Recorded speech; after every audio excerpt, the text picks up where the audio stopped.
So for this learning module, we'll be covering the book content from section 2.4. You can see the title that's assigned to this section within the textbook here, but really all that it's about is adding vectors by decomposing them into rectangular form. So just a quick note, I'm not going to record a video on section 2.3. The material is important, and what it shows is how to apply the parallelogram rule and the triangle rule, which we spoke of in a previous learning module, to actually compute the quantitative characteristics of the resultant vectors. What that means is that if you actually show the addition of these vectors geometrically using either of those two techniques, you can apply the law of sines or the law of cosines in order to determine the magnitude and direction of the resulting vectors. However, as you look through your text, you'll see that those techniques are a bit cumbersome and they're not particularly relevant for the material that we'll be using throughout the remainder of the course. So instead, since we're on a quick time schedule, I wanted to just jump right into kind of the rectangular based techniques. So just to provide a little bit of big picture motivation before we get started, for many of you, this will probably be your first exposure to a concept from linear algebra. And when we do it, it won't quite look like that today. But what I'm trying to say is if I ever use terminology that's not inside your textbook, I'm doing it intentionally to kind of foreshadow the material that you'll be seeing throughout the remaining of your engineering curriculum. In addition, linear algebra as a discipline is incredibly important to us as engineers. Calculus is essential in order to kind of give a mathematical formulation to the physical laws that we apply. However, in terms of the techniques that we use on a day-to-day basis from mathematics, likely, at least in my experience and the experience of the engineers that I've worked with, linear algebra is used much more often, particularly because of its value in actually solving large-scale numerical linear systems. Another thing that I wanted to bring up is kind of the motivation of what we're doing today relates to the big picture of what we do as engineers every day, which is try to take problems that we don't yet know how to solve that are maybe a bit more complicated than things we've solved previously, and actually reduce that new problem to something that we already know how to do. And that's the big idea behind breaking vectors into rectangular form. Vector addition is simple if the vectors are collinear, if they share a common direction. So the idea behind decomposing vectors into a common set of bases, which is a term I'll introduce a little bit later, is that the vector addition essentially reduces to scalar addition.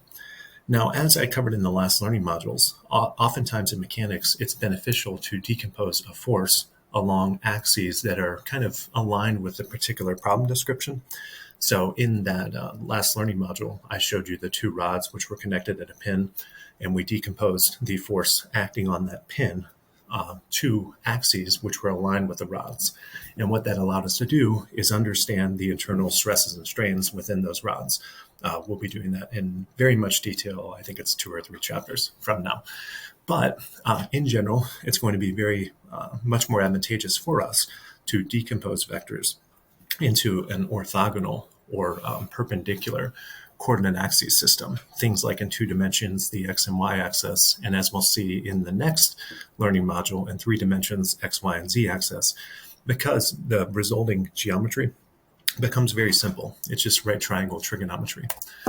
So just in case you wonder what I mean by right triangle trigonometry, make sure that you remember Pythagorean Theorem, which gives us a way to relate the side lengths of a right triangle, particularly the hypotenuse or the longest side length that's opposite of the 90-degree angle. Its square is equal to the sum of the squares of the other 2 side lengths. In addition, make sure that you know that the ratio of the 3 side lengths within a right triangle can be determined by using the trigonometric functions sine, cosine, and tangent.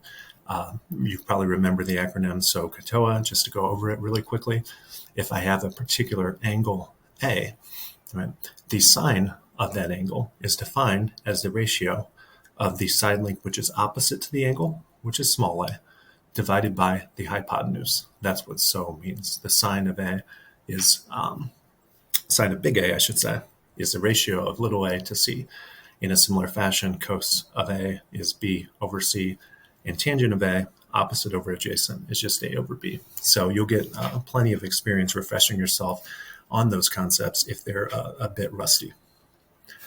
So just to kind of give an overview of the basic idea of how you decompose a vector into its x and y components, it's easiest to see through a picture. So I have this vector f, And by the parallelogram rule, which when I choose to decompose into axes which are at right angles to one another, I can always write f as the sum of a vector, which is aligned along the x-axis, plus the sum of another vector, which is aligned along the y-axis. And it turns out that this decomposition in 2 dimensions has a particularly nice property, namely any vector in 2 dimensions can be written as the sum of a vector along those 2 coordinate axes. And the reason being is that we say that the little unit vectors, which are aligned along the x and y axis, which your book denotes as I hat and j hat, they form a basis in the 2-dimensional space. So if I have any vector in this 2-dimensional space, I can uniquely write it as a linear combination of those basis vectors. And that's what this formula shows. If you notice, I've taken vector f and I'm writing it as a weighted sum. That's the sum. The weights are as we'll see defined later, the individual components of the vector, the x component and the y component. So I'm writing any vector as a linear combination of its x component and its y component. And both the x and y component are used to scale the basis vectors along the particular coordinate systems. Now you might remember that I can relate the components of the vector to its magnitude and to an angle, which your book's kind of weird. It doesn't introduce this angle until later in the chapter. But this angle is defined as the angular displacement from the positive x-axis to the line of action of the vector. So it's kind of what I'm tracing here with my mouse pad. Oftentimes when we work these decomposition problems, we'll be given other angles. Just naturally, they're just better described in the problem geometry. So we can only use these formulas. This is a really, really key point. If I were given this angle here, I couldn't directly plug into this magnitude times cosine and magnitude times sine formula. These are only valid if the angle which we're inputting follows our standard convention. So what's another value of decomposing vectors into their x and y components? Well, if you go back and look at section 2.3 of the text, again, what you will see is that to add vectors geometrically, it's incredibly cumbersome. So that's just add 2. If you think about all the techniques that we talked about, parallelogram rule and triangle rule, only apply for adding 2 vectors. But when we think about bodies that are in the world around us, oftentimes they're acted upon by numerous forces, more than just 2.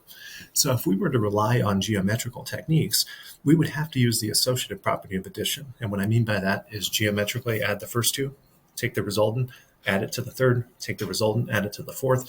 So you can think about how kind of the burden of computation and work would scale in that type of scenario. So the decomposition approach is a much more effective way to add more than 2 vectors because as is seen in the diagram here, if I have 3 vectors, f1, f2, and f3, if I'm interested in finding a resultant, I just decompose each into their x and y components, and the x component of the resultant will just be the sum of the x components of each individual vector. And that same thing holds for the y component of the resultant as well. And that's what they're showing here. So one cool thing to look at on here, and I'm sure it's just a refresher for the majority of you, you can kind of develop rules of thumb for the signs of the components. And by sign, I mean plus or minus, not the trig function, depending upon, assuming that the vectors are drawn with their tail at the origin, to which quadrant the tip ends up in. So if I have a vector that lives in the first quadrant, it will have both positive x and y components, which we can kind of see here. Notice that the x and the y component are aligned with the definition of I hat and j hat. However, if a vector is in the second quadrant, naturally it will have a negative x component and a positive y component. And I'm sure you can kind of look and determine the rest. So when I'm describing a vector, there's 2 different ways that I can describe it. I can describe it in rectangular form, or I can describe it in polar form. Another word for rectangular form, which is just the form that we looked at in the previous slide, where we're writing the vector as a linear combination of I hat and j hat, is Cartesian form. And if you notice, Cartesian there is capitalized because it's named after a mathematician. I believe he was French. I think the name was Cartes. But I think in engineering, it's more common to use rectangular, but on the math and physics side, you do hear that term Cartesian. So just know that they're the same thing. If I describe the polar form of a vector, it's kind of a more native description to what we think about defines a vector. When we think of a vector, we think of a magnitude and direction, and that's exactly what polar form does. It just describes the magnitude and direction of that vector. Now, direction in general can be a somewhat ambiguous ideal. In order to measure it, naturally, when we think about as engineers or just people living in the world, we define directions in terms of angles, which are just kind of a displacement between two line segments. So if I have a particular vector like FR, there's lots of ways I could describe its direction. I could describe, I don't know, the angular displacement from the positive y-axis moving to the line of action of the vector in the clockwise direction. I could really just pick any reference axis in any reference direction. So to help avoid that ambiguity, we're always going to measure our angles from the positive x-axis to the line of action in the counterclockwise direction. So hopefully that makes sense to everyone. And if you do that, you can, if you're careful, use this formula, which allows you to determine the direction, angle theta, as a function of the y and x components. And if you notice, as this vector is drawn in the first quadrant, this is just coming naturally out of that right triangle trigonometry. If I were to view this as a triangle where the hypotenuse corresponded to the magnitude of the resultant, this side length, if you notice, it's parallel by the parallelogram rule to the y component. So this length would be related to the magnitude of the y component or just the y component. And this length would be magnitude of the x component.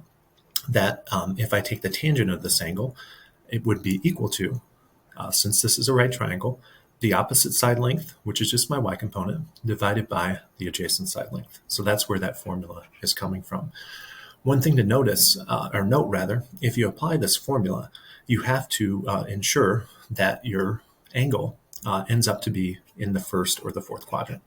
And the reason being, when you divide two numbers, you kind of lose track on the relative signs of each one. So say, for example, that I had a vector over here in the third quadrant. Its x component would clearly be negative, and its y component would be negative. So when I take the ratio of two negative numbers, I get a positive number. So my calculator can't tell whether I'm describing an angle in the third quadrant or the first quadrant. So when you use the inverse tangent function or the arctangent function in your calculator, it naturally will produce an angle in the first or the fourth quadrant. This is why, without going into too much detail, it's very good to always have drawings and actually show the angle that you're trying to compute and adjust to your standard manually. And we'll see that when we do the example for this section. Naturally, I can relate the magnitude of the resultant vector to the y and the x component by Pythagorean theorem. Again, viewing this as a right triangle, the resultant magnitude is the hypotenuse, and the individual components are the other two bases of that triangle. So unfortunately, I'm in the office right now, as you can probably tell, so I don't have my dot cam at home where I can simultaneously switch back and forth from the dot cam to the slides. So I'm going to end this video right here, and I'm going to record a new video where I actually do this example for you.